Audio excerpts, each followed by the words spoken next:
Hello అండి. మొన్న చేశాను కదా! అది ఫోన్‌లో చూసి చేసిన చికెన్ వేపుడు.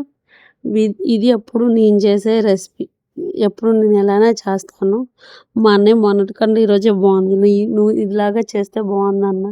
ఏం లేదు, ఇది చాలా సింపుల్. చికెన్ బాగా కడుక్కొని అందులో కారం, ఉప్పు, పసుపు, ధనియాల పొడి, జీలకర్ర పొడి, కొద్దిగా నిమ్మకాయ, అల్లం వెల్లుల్లి పేస్ట్, చికెన్ మసాలా ఏసి బాగా మిక్స్ చేసి ఫ్రిడ్జ్‌లో ఒక అరగంట పెట్టుకొని అరగంట తర్వాత తీసి ఆయిలేసి కొద్దిగా ఎక్కువేయాలి నూనె. నూనేసేసి డీప్ ఫ్రై చేసేస్తే అయిపోయిద్ది రెడీ. చాలా అంటే చాలా టేస్ట్‌గా ఉండిద్ది. మాకు లివర్ ఇష్టం. మా అన్నయ్యకి, నాకు లివర్ ఇష్టం. కానీ చికెన్ వేపుడు అంటే చాలా టేస్ట్‌గా ఉండిద్ది. ఒకసారి ట్రై చేయండి. కొత్తిమీర ఏసుకోండి. కొత్తిమీర ఉంటే, నా దగ్గర కొత్తిమీర లేదు. నేను కొత్తిమీర ఏయలేదు. ఫాలో చేయండి, సపోర్ట్ చేయండి, లైక్ చేయండి, కామెంట్ చేయండి. చికెన్ వేపుడు మాత్రం సూపర్ అంటే సూపర్. నా ఇద్దరు పిల్లలకి కూడా ఇది ఫేవరెట్.